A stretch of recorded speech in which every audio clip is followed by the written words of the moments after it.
Welcome to Richer Soul, Stephanie Kwong. It's great to have you join us today.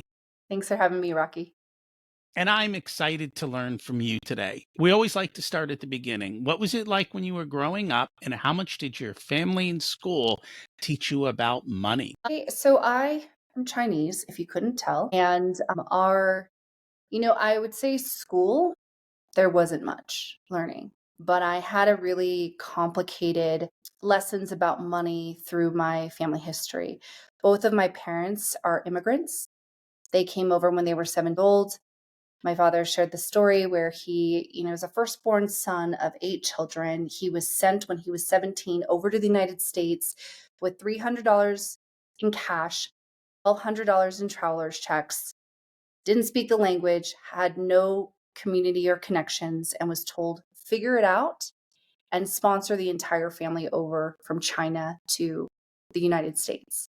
So it was a huge responsibility that was placed on him to need to figure out how to make his way. But he was really smart. He started working, in as a busboy, in a restaurant in San Francisco Chinatown, and worked his way up as a server. Was making good money, and then he ended up buying a house, and then saw how much his real estate agent made, and was like, "Wait, he didn't really do much and he made that much. You know how much I bust my tush as a waiter? I'm gonna do that." So he learned how to become, or he trained to be, a real estate agent, and then he started his business. So when I came into the picture, my dad was on the uptrend and he became quite wealthy in the 70s, which was towards the end of it is when I was born. And money became not just a survival for him, it actually became power. And so, I had a pretty privileged childhood, but yet money was the way that love was shown to us versus actual hugs and validation and presence. And so for me, what I learned as a kid was that money equals isolation. Money equals people are too busy and you won't have time to spend with those that you care about. Money equals, and there's other, things that I am going just to keep private because for the respect of my parents, that it actually became quite contentious in my home. And so I had, again, this negative image of money where it's like, great, I have this privilege. But as a child, that's not what you're looking at. You're looking at love and attention from your parents. And when they're out seeking money, but they're not present with you, to me, money was this distraction that was taking love and attention away from me and then leaving me feeling unlovable, unworthy, and even feelings of abandonment. Now, again, that's not what was happening, right? But as a kid, my logical brain, my analytical brain wasn't formed yet. And we always come back to ourselves of it means something about me. And so I created a lot of really negative interpretations of money based on witnessing it, my own personal experience because of it with my parents, that money was not necessarily something totally positive. However, I also saw the privilege that it did provide. And then when my parents divorced, my mom, she is absolutely incredible, but she was raising 2 kids in a wealthy neighborhood on $2,000 a month net. And so we went from having all this money to not. And then I really got to learn and experience what that felt like. So over the course of like my past history and what I learned was it was so conflicting. And there were times, and so then it became about you need to earn and make money. So I started working when I was 15 years old, when I could get a worker's permit. And I started working to save up money, to put myself through college, and really because when my brother went, he hadn't done that. And so my mom was struggling to help him, get through college. So for me, it's like, let's prepare. And so when I became an adult, it was just so much confusing messaging that until I was having waves where I'd make a lot of money and then I would lose it all. And then I'd make it up and I'd lose it all. It was a necessity for me to make the money, but because I had a negative relationship with money and what it does to destroy families, to pull time and attention away, then I would almost like release it because it wasn't safe to have it. And so that was my cycle personally with money based on what I learned as a child. Now, I was never sat down and taught like, here's how you balance a checkbook, or here's how you earn, or here's how you save. That wasn't in my consciousness then. So I had to really sort all of that out on my own. But what I just shared with you was what I learned about money. And it was more on a mental, emotional side and a survival side than it actually was about practicality or to be able to grow it in my life. You have a great grasp of understanding that story. Was that because later on you figured it out, or did you know it? I'm guessing you didn't know it as you were going through it. Oh, no. This is all unconscious decisions, right? I made as a kid. And I'm literally going, I was able to share that because I've done the work to heal it, right? But those were my cycles. And I didn't know that I had villainized money, but I also needed it because when we didn't have it, I had to make it, right? But it was the cycles that I had with money that were so disempowering that eventually I'm like, I can't keep, I mean, I've never actually admitted this publicly before, but it was like I'd make a lot, but I would go so deep that I would actually go into debt. And then I'd have to pull myself out of debt and go all the way up. Boom, I made a lot of money, but then I'd go back into. So these were like deep dip cycles. And I knew, especially when I'd go into those moments of debt, how stressful it was, how disempowering it was. And so for me, that's when I realized I'm like, something has to change. I don't know why, but I was already noticing a pattern. And because I started doing personal development work pretty early on, I didn't actually look at money until like my mid to late 20s. But so for a long time, I was having these dips. And then I finally realized I'm like, how do I stabilize this? How do I actually make money and keep it? And it stopped being such a stressful thing in my life. And that's when I dove in to do the work and started extracting and breaking everything apart.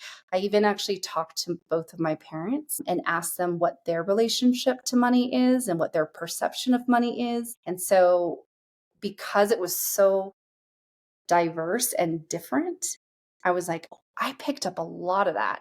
And that's why it was so confusing for me. And I was having this very strange relationship to money, one that I didn't actually want. And in order to really recreate a better relationship with money, I had to understand my relationship with it and then start to heal what was blocking me from what I actually wanted in generating money and wealth. And then start to after I healed it, to really start to embody the type of person who has the money and wealth that I wanted. You've articulated that extremely well. And the reason I say that is because sometimes we get guests who just have never even looked at their money story, right? And then we have people who, like you, have realized their money story. But the way you described it and articulated it well, it shows that you have a very deep understanding of what occurred and how to break through it and so forth. Was there an aha moment that kind of set you on that path to digging into your money story? Or was it part of some broader journey? Yeah, this is going to sound crazy to say, and maybe people can relate or not. But Rocky, when I was in one of those down times, right, I would do things that were very much on the cheap. How do I save money? How do I cut corners? And I remember I was driving to a dinner, and instead of parking in valet, I lived in Los Angeles. It's expensive. I drove around for probably a solid 25 minutes to find street parking because that's cheaper, right? Here I'm wasting time. I'm wasting probably gas, but I finally parked my car at a meter, paid. Now I'm also walking a long distance to get to the restaurant, have the dinner. I come back and there's a ticket. And the ticket was more expensive than how much it would have cost if I would just have paid valet. And I remember the amount of turmoil I had with seeing that and going like, crap, I have to pay this. And then I started beating myself up for the decision I made. And everything I shared, just like the wasting of the time. And I now have to pay more money. And I could have just blank, blank, blank, blank, like fill in the blank, right? But so much harsh self-criticism. And it was in that moment, I'm like, I can't keep doing this. Like, I can't. What am I doing? And I was so stressed out. And that's when I think I really started facing off with myself even more. And also, especially with my relationship to money. because it was creating so much turmoil in my life that I like hit that point where it's like no more, right? Drawing that line in the sand where it's like something has got to change. And I think that that was one of the moments when I had a really big realization that I got to fix this thing because I cannot keep going in these cycles anymore. And it sounds like you did a wonderful job because the way you explain it shows that you have the understanding and you can do it without emotion, right? In a Total. sense, it's not triggering you or anything like that. No.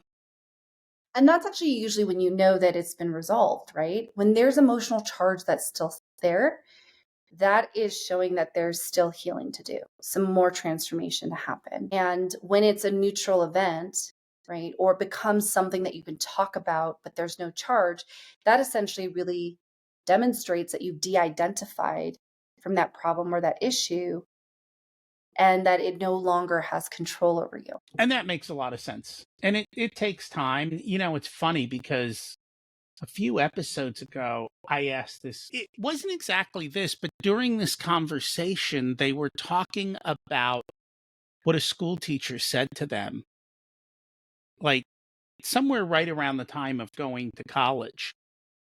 And she totally got triggered. And after we were done, I was like, that triggered you. She's like, yeah. She goes, I didn't realize how much I'm still holding on to that. And you could see it. And I think that's the funny thing. A lot of times when we trigger ourselves, we don't even notice that, right? We go into it, or it might be a totally unrelated issue. So let's just say you never dealt with this, and here you are today, and you get a parking ticket, and you've got the money to pay it because you don't care. But all of a sudden, you've got this flood of emotion coming through, and you're like, why am I so upset at a little parking ticket? And yet, there it is. Mm-hmm. Oh, yeah. Now, you're an expert in all of these areas. You've spent a ton of time in the personal development space and continue to work in that.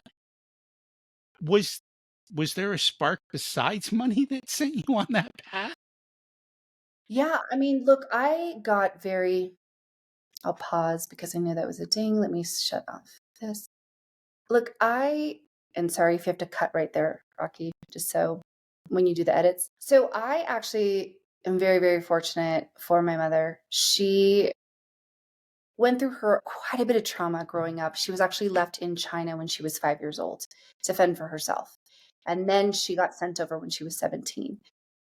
And because of that trauma that she experienced, because of the massive breakdown in her marriage, and also she, asked for the divorce, and usually in Chinese culture, that is unheard of. So she got a lot of pushback from family. She had to do her own deep work. And fortunately, she decided to dive into it because it's also very unusual for, especially immigrant Asians, to do any sort of personal development work. But something was pulling at my mom internally that drew her to figuring out how to heal herself.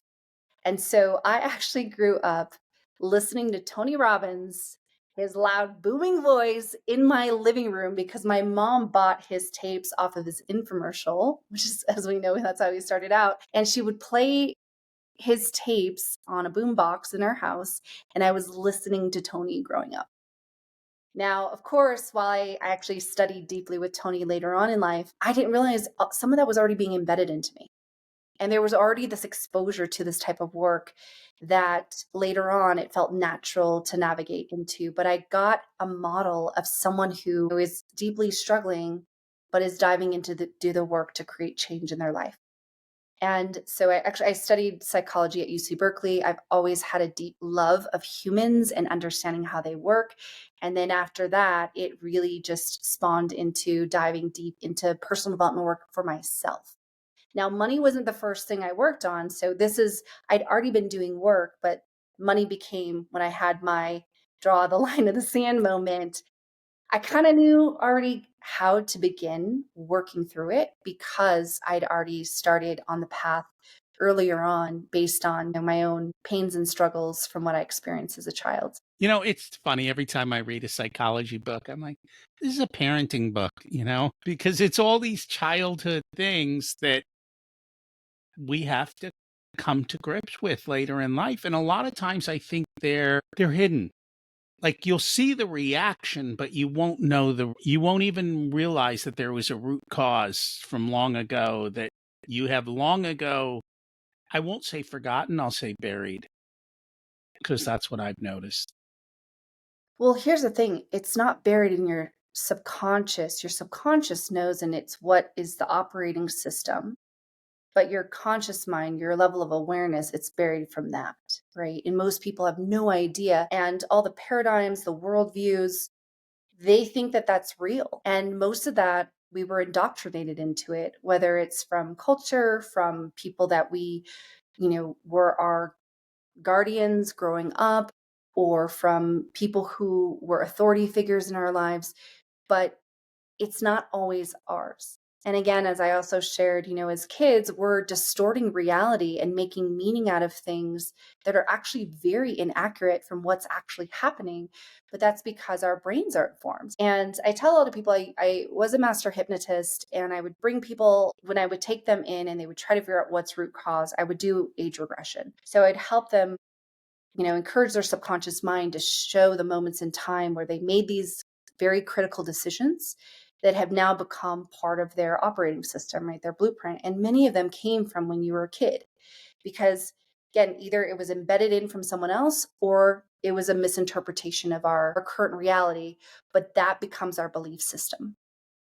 It's just like with my dad, he wasn't trying to abandon, ignore. He was off doing his successful thing that he was doing for himself. But how I interpret it is, see, look what money does. It's bad, it's wrong. It takes people that you love away from you. It's used for power. It's used for this and this. And that's not even true, but that's how my little kid brain was making sense of all of it. And all of this, from about birth until 8 years old, you're in basically a trance or hypnotic state. You're a sponge. You're just absorbing whatever people are telling you. All the misinterpretations also are getting locked in. And then you start really forming the analytical part of your brain, the conscious part of your brain, right? Logic, reasoning, analyzation skills, willpower, determination. And willpower is like the thing that doesn't work when you want it to. Why? Because it's your unconscious that's formed from birth to 8 and continues to record everything in your life that is actually running the show. And most people don't actually look back and go, wait, or if they're triggered, that to me is material to work on. Because when you have these big reactions to little things, you're like, what was that about? Well, it's usually probably not about the thing, but whatever was wired or programmed into you as a kid. And whatever you get wired into, or your belief systems, you start to create these same reaction cycles.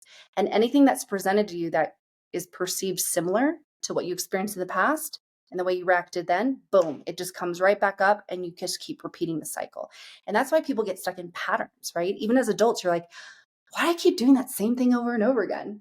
Or I know better to not do this, but something, I just keep doing it. Well, it's not because you're consciously deciding if you want to do it or not. It's, are you wired for it? Is your blueprint or your operating system that you created as a kid, has it been updated? Or is it old software, right?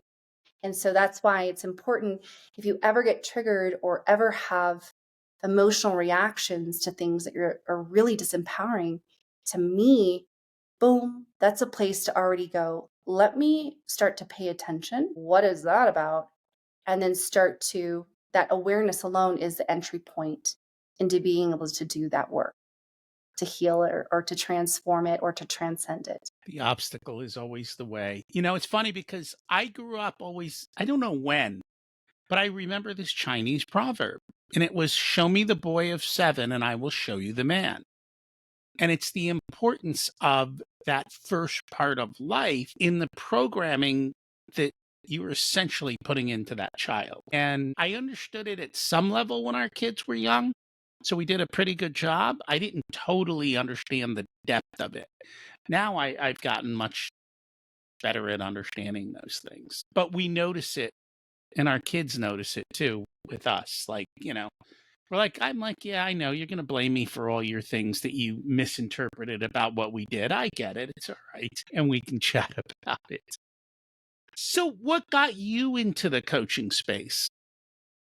I actually fell into it, Rocky. I was working in the entertainment industry. I was in production and then raising money for independent feature films. And that was also a decision, I think, from my traumas of the past where I didn't feel seen or heard. And so I'm like, ooh, let me go into the entertainment industry. It's so sexy.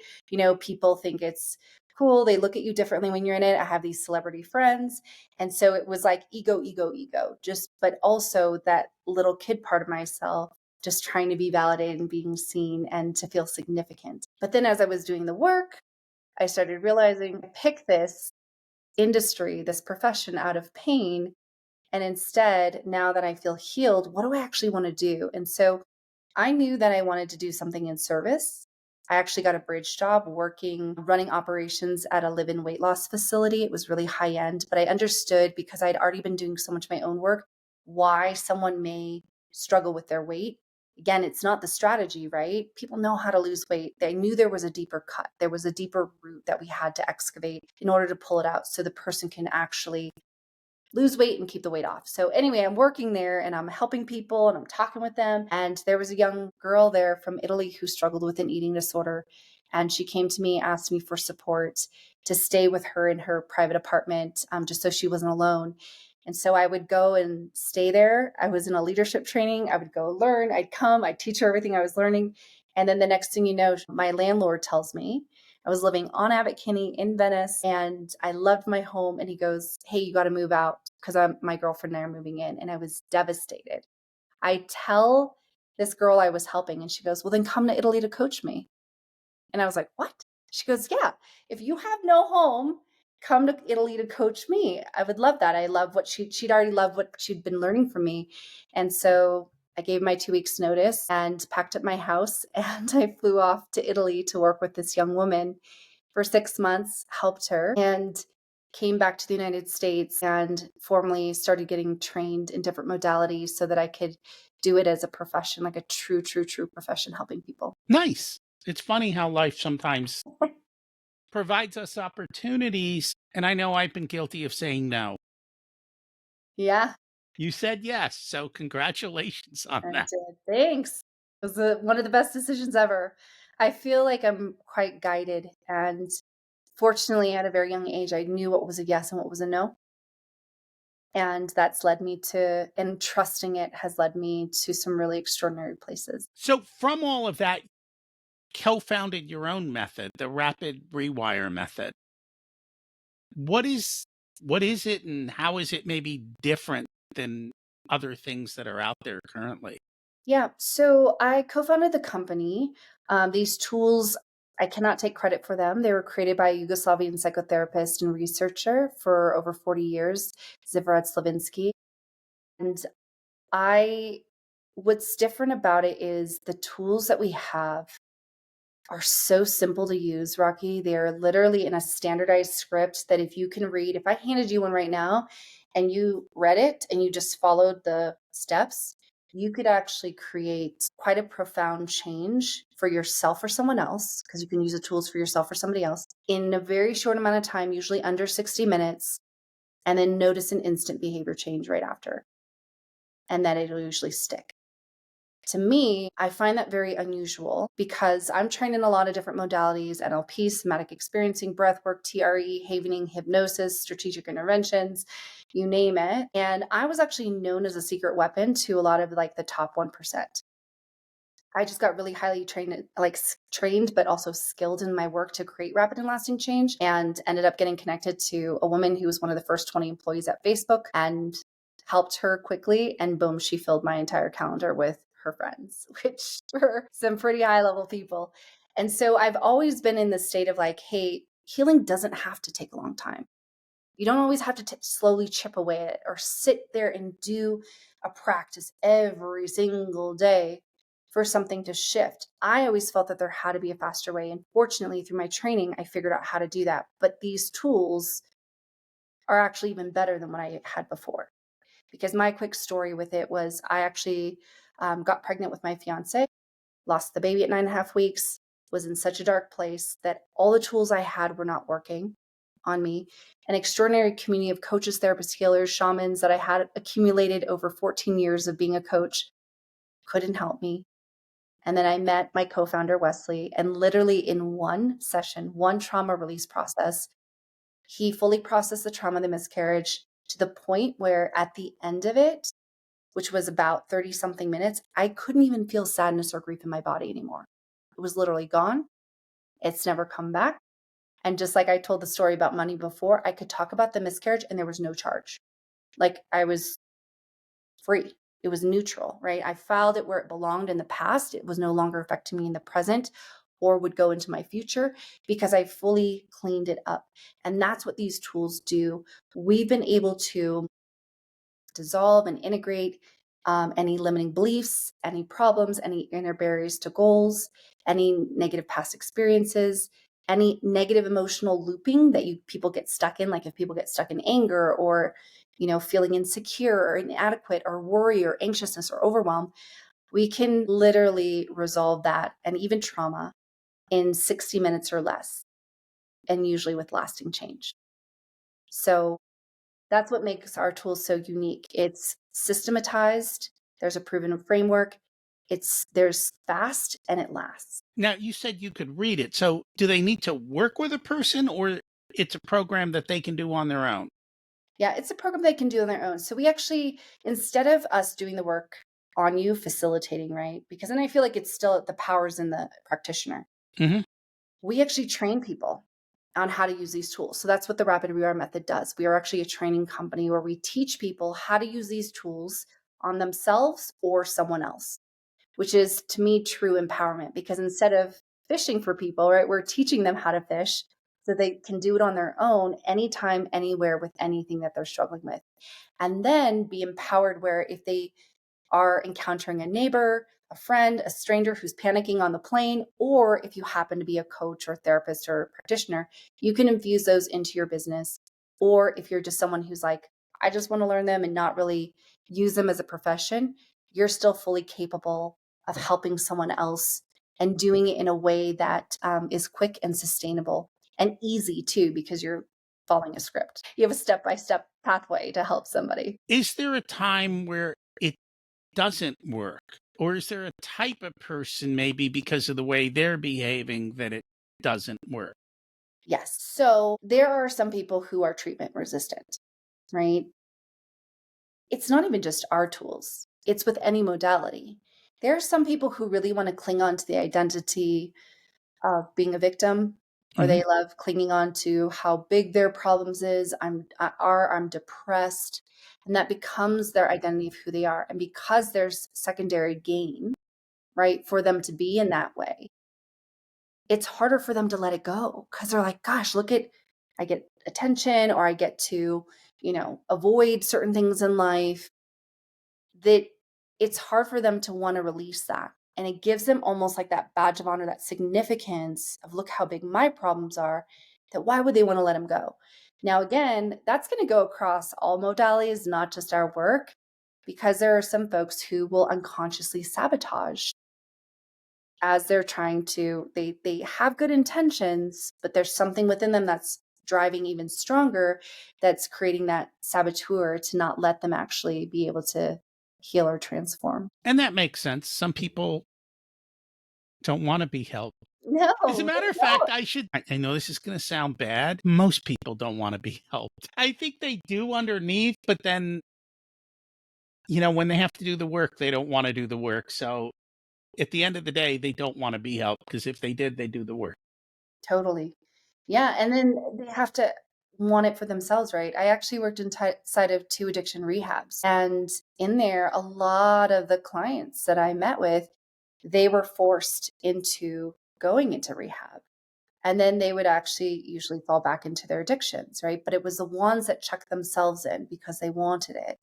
They were the ones that were able to stay sober longer or for, the rest of, or they just basically didn't, relapse. So it really has to be an internal drive to want it. But like you said, there are quite a few people who are like, I just don't want to, or it's too hard, or it's scary for them. It's very courageous work to really look internally and heal those parts or clean up those parts or admit. Like that's why when you asked me what was that turning point and I shared that part about I've never shared that. I was like, Oh god. Like, it was to admit that, and then now I'm like, "Well, I just did it publicly." I mean, I'm fine because it doesn't mean anything, but I it's things that, I felt very shameful of. And to actually admit it, that was the hardest part, and I think a lot of people don't wanna admit things that maybe they've done wrong in the past or things that aren't really working in their life, or to, like I said, just to face off with themselves and be really radically honest because they might see things that they don't really like about themselves or wish that they hadn't done. And so the easiest thing is just to avoid. That makes a lot of sense. It does. And I was thinking, like, does it really take courage to look at yourself in the mirror? Because to me, that I don't know. I guess it's because I'm where I'm at now. Maybe 30 years ago, it would have taken courage. And maybe today it just doesn't feel like it needs to be courage. Yeah. But I think that's because you're on the other side, Rocky, and maybe you're further removed from that starting line.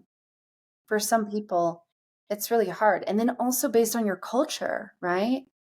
You don't see a lot of Asian people doing deep work, but we have a lot of cultural trauma and a lot of very disempowering belief systems and viewpoints that really get in the way of us actually experiencing joy, fulfillment, inner peace.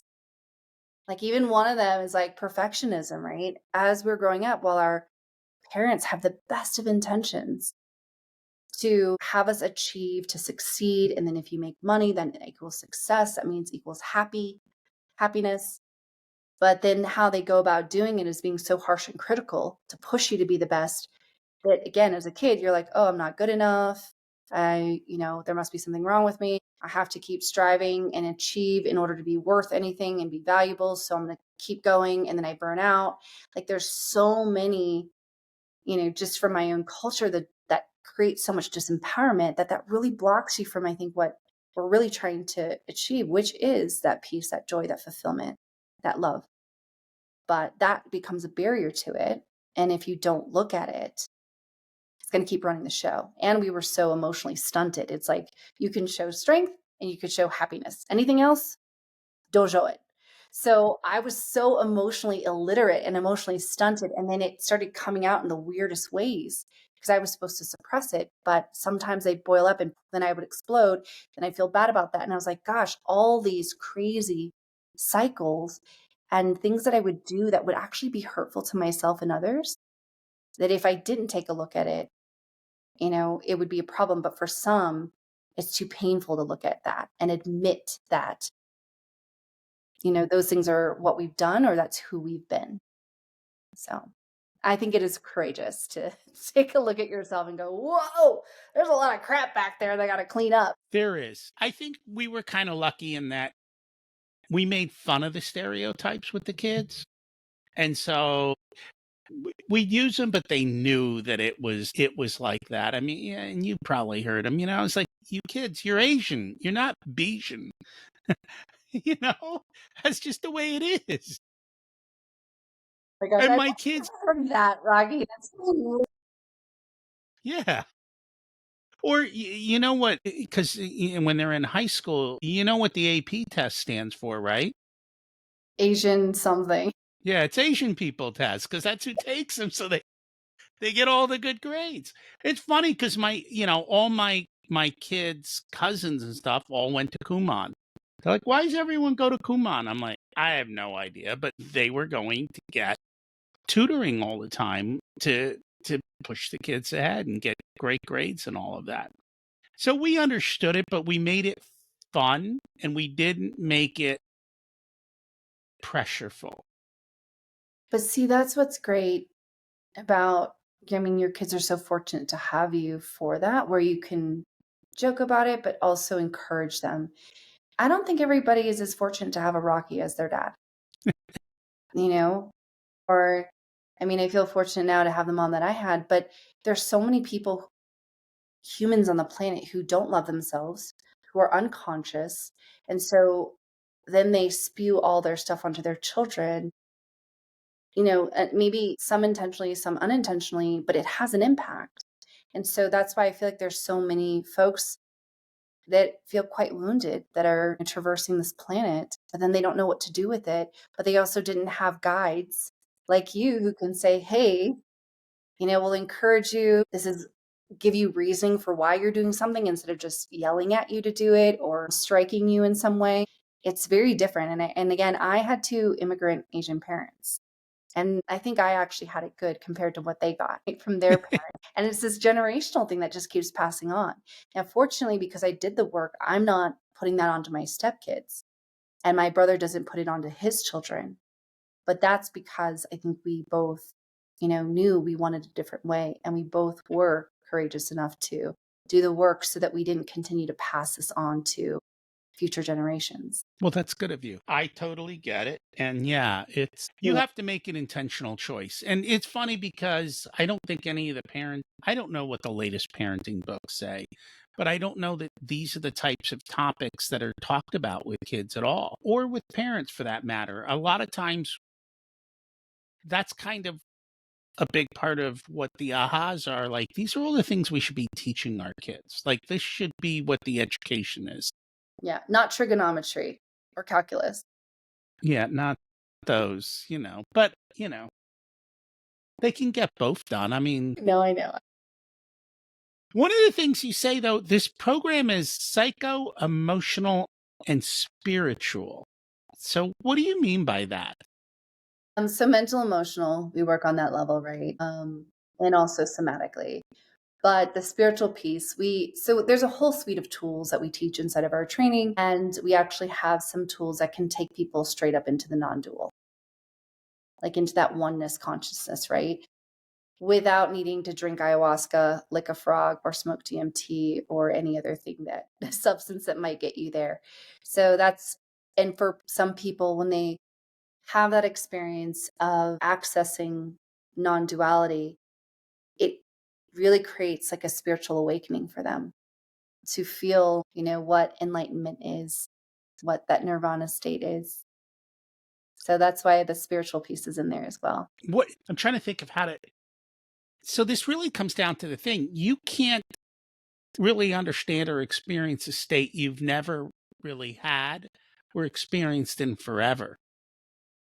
And so, whatever you're normally feeling, like if low level anxiety feels normal, if you always have low level anxiety, Which I've had. yeah, that feels like the norm. And so, you don't even realize that you're doing it or having it in that sense until you get out of it. Yeah. And I think that's why it's good for some people to take time for themselves, get out of the rat race, stop being so distracted or having so much information assaulted at you. It's distraction. If you can spend some quiet time, start to look internally. Start to put yourself into different environments and see how that feels for your nervous system, right? When you said like low level anxiety, I'm like, oh, I know what that's like. When I was in LA, even though I live by the beach, so it was like I thought I was so conscious. I'm like, I live by the ocean, which is super chill. I don't get caught up in the whole LA scene anymore, and I don't need to be a part of the rat race. I don't work till all hours of the night. I thought I was good. And then when I got to Colorado, which is where I live now, and during the pandemic, I met my now fiance, but he was living in a house at the top of a mountain. We had no neighbors except for wild animals. And it was so spacious. And it was actually dysregulating my nervous system because it was so calm and still and quiet and just like nature. And that's when I was like, why do I feel dysregulated in peace? Because I was running on what was comfortable, which was this like low grade anxiety. And that was my comfort zone. And then you take me out of it. And then this feels weird, which actually you would think, would be nice. And I was like, okay, what's the gap? And then that's when I started to experience different like states of being. And then obviously states of consciousness is different, which can be found through other ways to meet it. But that's when you pull yourself out of your normal environment and notice and observe yourself, you'll start to see that maybe actually peace and calm is very, very uncomfortable for you. And yet we're always saying that we're striving to get there. So that was a big aha for me. I kind of had the opposite, and the reason I know I grew up in Jersey, and then we moved out, and so we're not rural, but we're far less stressful. And every time I would go back, even just going to the grocery store would trigger anxiety. I'm like, oh my God, I didn't realize just being here, even though nothing is happening, causes massive amounts of anxiety. It's no wonder everyone's screaming at everyone over there. And it's funny because you could hear it in their they would say all these underhanded comments, especially when we first moved out here. They're like, "Oh, this is like peaceful and this." And I'm like, "Well, you can move here." And they're like, "No, we can't." They felt stuck and they just didn't like it couldn't even cross their mind that they could find a way not to live in the midst of all of that, the New York City and New York suburbs type of thing. And now I don't worry about it anymore. And that's their choice. Whatever. I know. Well, look, it's wild because we're in the mountains, and when I go into Denver, I'm like, Yeah. now I feel it versus I like LA I was good with. Now because my nervous system is entrained to calm and peace, when I go into a city, it's actually quite anxious. It creates anxiety in my body. And I was like, whoa. So maybe that's similar to you. It's like when you now calibrated to the rural and when you go into something that's a lot more energy, you feel the contrast and you're like, that's strange. But yeah, and everybody finds what is most familiar and comfortable for them. And that's where they usually like to stay. That makes sense. You've dealt with a lot of top people, celebrities, entrepreneurs, successful people. Are there certain themes that tend to run across all of these people? Because you would think if you have money and success, everything's perfect. And I know you've already kind of alluded that it isn't. You know, what I have observed, funny enough, a lot of the like deep medicine work that they get is self-love. That's number Hmm. 1. That's a through line that I could tell you that a lot of these high performers don't embody. They have created and gotten to a place of where they are from a lot of push and drive and strive and a lot of self-criticism that actually then they wonder, why am I here and I don't feel good or I'm not happy? Well, it's that inner voice that they haven't managed that's hypercritical that's actually pushed them to become as great as they are or to achieve what they have. And a lot of them, when I looked under the hood too, had experienced quite a bit of trauma themselves. So a lot of this striving and pushing to achieve or to be the best came from a wound that they experienced and a decision that they had made in their past of like as an example, because I know I'm speaking a little like generalities, but I had a client who built and sold his tech company for $90 million. And he goes, I sold it and I was happy for like 5 minutes. Hmm. And then I was like, now what? Hmm. When we started to dive into his history, he actually was highly abused as a child to the point where he had to leave one of his parents to go to another. And he was not treated well there either. And he was bullied. And so it came out in a session where he was like, well, yeah, because I have to prove them wrong. And I was like, oh, interesting. So he built this company to prove people wrong based on the pain of his past, which is why there wasn't fulfillment inside of it because it was in order to avoid pain, right? I don't want to be hurt. I don't want to be judged. I don't want to be criticized. I don't want to be beat up or abused. So I'm going to build something to show them. And that is actually quite a common theme with a lot of these high performing people. I had another client who was in his late 20s, multiple 7 figures, but he thought he was dumb. And he actually made that decision when he was 3, shockingly enough. We were doing that age regression and hypnosis, and a scene came up when he was 3 years old, and he was playing with toys in his closet. And his dad came in and said, play with it like this. He did it his own way, and his dad said no. And he said, in that moment, he decided, I'm dumb. That wasn't even like a big T trauma. It wasn't like he got beat or whooped or, starved or something. It was just, again, as I talked about before, our little kid brain is distorting reality and makes up negative meanings about ourselves, but we don't know any different. But he carried that from 3 into his late teens. I'm stupid. And then when he realized that, he's like, I built this company to prove that I wasn't dumb. So these are like common themes that I keep hearing with them, and why they're missing out on the other aspects of wealth and success, right? Which is mental, emotional, spiritual, versus just creating something, having status, and making an insane amount of money.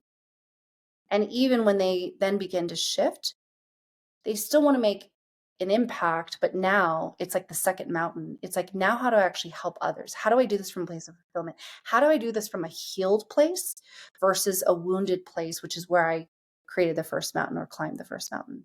And that's what I see as a big through line with a lot of these people. And so there's like a lot of deep work of healing those traumas of the past, and also taking on big doses of self-love and really understanding what that even means, so that they can begin to embody that. Our original tagline is "You got rich, now what?" And the concept was the money didn't make you happy, because it doesn't. Now what? And I think when I started back then, I didn't realize as much this emotional side and the trauma side and all of that. And that has definitely, over the years, kind of come much more so to the forefront across all of these conversations, little by little. Oh, let's do real quick before we end up. What does like a session look like? What, when somebody works with this, like, what does it feel like, look like? Yeah, I mean, so I don't really work with people as much anymore. If I do get a referral that's a very high profile person and it feels aligned, I will work with them. But it's really just a matter of like, hey, we isolate what is the specific problem you're dealing with right now. When you put your attention to the problem, what's the emotional charge that gets activated, right? Because what makes something a problem is the emotional attachment you have to it. You could, that's why two people can look at the same thing and one person might see it as a problem and one doesn't. Simple, easy example, traffic. It's a neutral event. But man, does traffic piss people off sometimes? And then there's other folks that don't You even mean care. it doesn't have to? It doesn't have to, friends. And so, it really depends on your viewpoint of it and maybe your past relationship to it, or what it means. And so that's why for some, we always talk about, we work a lot through the emotion, because when the emotion is either more empowering or neutral, then now it ceases to become an issue for you, right? Or you can de-identify from the thing that's actually keeping you feeling stuck or in cycles that you don't want. So we really distill out, what is the specific problem? What's the emotional charge that gets activated? And then we do some other info gathering, and then we dive into one of our tools that work through the mind, the emotions, and the body to be able to integrate it. So we're allowing all the material that's keeping that problem in place to arise depending on the protocol. So that's why it's difficult for me to tell you exactly how does it look, because we have a multitude of tools and it'll be a little bit different depending on the tool that you use. But ultimately, we're essentially distilling out what a problem is, the emotional charge. We start to do the cleanup, and by the end, they feel free. They're no longer held back by that particular issue anymore. So that's what a session would look like in about 60 minutes or less. It's funny when you were talking about traffic, I'm like, why do I get upset at traffic sometimes and not other times? And I realized it's not the traffic, it's what is the outcome of the traffic. So if the outcome of the traffic is I'm going to miss my flight, that's going to have a very different level, but it's not the traffic, it's the outcome it causes. Whereas at other times, if you're going somewhere you don't want to and there's lots of traffic, you're like, guess we'll be late. But I think, but you just distilled out. What does that mean? What does traffic mean? Well, if traffic means that I'm going to be late and miss this, which now will cost me money, will cost me time if I miss my flight, will maybe cost me for the reason why I'm even traveling to begin with, then the meaning that traffic is it's bad. It should not be happening right now, right? But if you're like, whew, this is actually preventing me from going and doing a thing I don't want to do, now you're welcoming it, but you just placed a different meaning on traffic, right? So yes, it has to do with the outcomes, but in the moment, there's some thing that we're deciding about what it means to us that either creates emotional charge or not, right? that you distilled out that like that sometimes you're like, sometimes it pisses me off and sometimes it just doesn't. Well, it's true, you know? Mhm. It's kind of what it does. You mentioned talking about the release, and I've been told that, releasing from your mind and turning down the noise level in your mind is relatively easy to do, but that the body heals at its own speed, and it's usually not that quick. So are you able to get the body to release it that quickly, or is it, we start with the mind and then little by little the body releases it? When you're talking about release of the body, are you saying it's releasing the trauma? Is it releasing physical pain? Is it releasing Trauma. okay. Yeah, it doesn't have to take that long. If you have the right protocols that work with the mind, the emotions, and the body, it can shift out quickly. When you look at animals, what do they do when they come across a really highly traumatic experience? They shake. Right. Does it take a long time? No, because they No, know how to do it. And there's a process for them innately that enables them to release it, right? toddlers do the same thing. I know they do, right? We stop them. I don't stop them. It's actually really funny. My niece one time, man, I was babysitting her. She was only like 2 years old. But she was throwing a tantrum. And all I said to her was like, hey, Kylie, when you do that, it hurts Auntie's ears. So I'm just going to close the door, okay? And I was like, or if you want, you can stop. And I actually gave her a choice, but she was like, ah, and she just kept going more. And I'm like, perfect. I love that she made that choice for herself to just let it rip. And I wasn't telling her to stop, but I did tell her because it was pretty jarring for me. And I didn't want her to think I just shut it on her. So that's why I informed her of what I was doing. But yeah, I think it's so good. They do naturally do it. And that's why you watch kids just move through emotions so fluidly. They can be bawling their eyes out, then laughing, then crying, then angry again, then laughing again. But it is the adults that have a hard time with these emotions because they can't be with emotions or their own. That's why we shut it down in others. And that's why I think it's a powerful thing for us as adults to really be able to hold our own emotions, to be able to express them so that we can be with others and their emotions as well. And I guess what I'm now thinking is if you've held it in your body for 30 years, will it release that quickly? Or because you've held it so long, will it take longer? Which is a little bit more subtle of a question. Rocky, that's a really good question. I have not actually tested it, so I can't say from experience. Okay. Like this is how fast it is. And I would also say that it's probably dependent on the person Hmm. and how deeply embedded it is or how willing their body is to let go of it or if there's some sort of gain to also cling on to it as well. So there's so many factors that are involved that I don't think it's that clear cut to say yes, it's going to be fast. It might be for some people, or maybe for some others it could take a little bit longer. So it really depends. But I have seen where people, when they do have a protocol that works integratively with in every single way that a memory or an experience is stored, that it actually can be released quite quickly. I mean, even sometimes when we run group processes, I did one recently at a cancer support group, and this woman came up to me then. She goes, I've had this weird pain in my back. And I don't know what you did in the process, but I actually don't feel it anymore. Now, that's a physical indicator of pain versus saying, like, and I would say that's still trauma, right? That's an expression of it. Maybe there's parts that people don't actually feel that still is lodged in their body, but I was like, huh, that's great. I'm glad you feel better. She felt better about her problem too. But now she also got a release in her back that she'd been experiencing pain. And what's fascinating to me, there's that beautiful book, I think You Can Heal Your Body by Louise Hay, where she talks about the association of emotions to the physical expressions of these disempowered emotions. And when the woman actually told me that her back pain was released, I said, do you feel unsupported in your life? And she goes, it's the very thing I worked on in the process. And in her book, Louise's book, she talks about the correlation of when you have lower back pain, many times that's an indicator that you don't feel supported because there's these beliefs and emotions that get expressed through the body. And when you heal it, mine, when I worked with her, was mentally, emotionally, it also physically released in her back as well. So there definitely is a correlation and it happened pretty quickly for her. And there is a book on that, Healing Back Pain by Dr. John Sarno. And in that book, they literally talk about that the pain is psychological.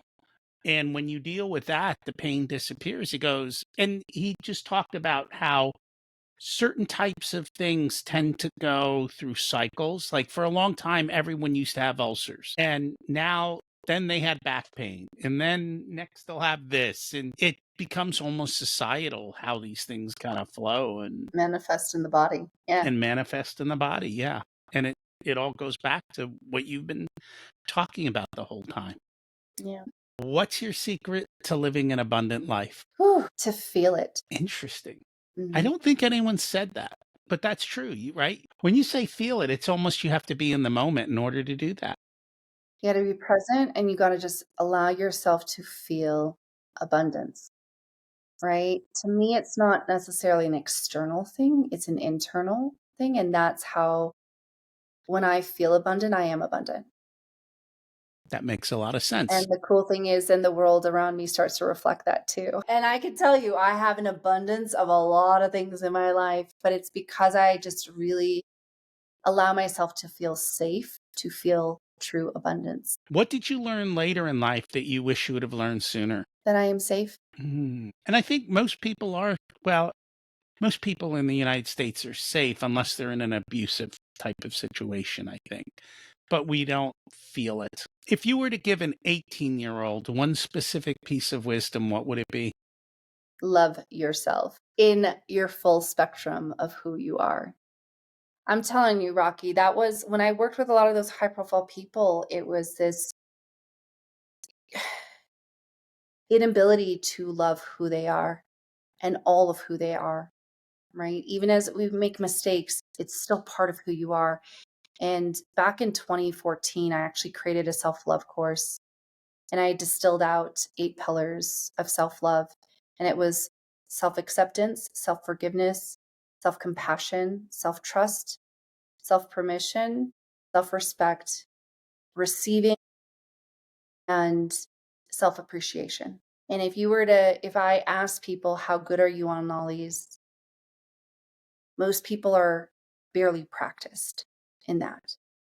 They're actually doing the very opposite. They're hypercritical. They don't trust themselves. They don't forgive themselves. If you ask them, say 10 things you love about yourself, they get super uncomfortable because they can't appreciate parts of themselves or even who they are. They have a hard time receiving, etc. All those that I mentioned, they're actually the polar opposite of it.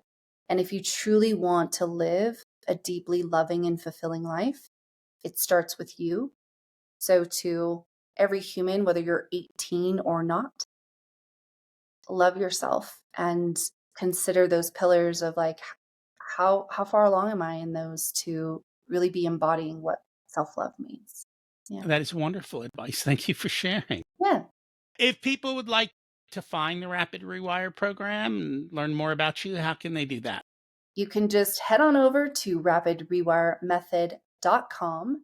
We actually have a freebie on our website. So if you go to like the homepage and the middle of the homepage, you can download one of our tools and try it for yourself and have a direct experience. So now instead of you saying, what does a session look like? Be like, Rocky, you tell me, how did that feel? Now it's a recording, but because our tools are so standardized, you'll definitely be able to experience a shift through going through it. But you can go there and then, that's probably the main place to find us. Yeah. Cool. We'll put that in the show notes. Thank you so much for joining us. Thank you, Rocky. It was super fun to connect with you. Hey, thanks for checking out the full unedited video of the Richer Soul podcast. You can get the full audio podcast with intro, outro, and a ton more details here on YouTube or whatever your favorite podcast player is. Don't forget, we've got hundreds of episodes for you to go back through, and you can also get episode information on the Richer Soul website as well. Don't forget to subscribe so you're automatically updated as to what's going on and every time we release a new episode. The first few episodes of the Richer Soul podcast actually lay out the entire framework that everything is built on over all of these years. So check them out as well. Thanks for listening.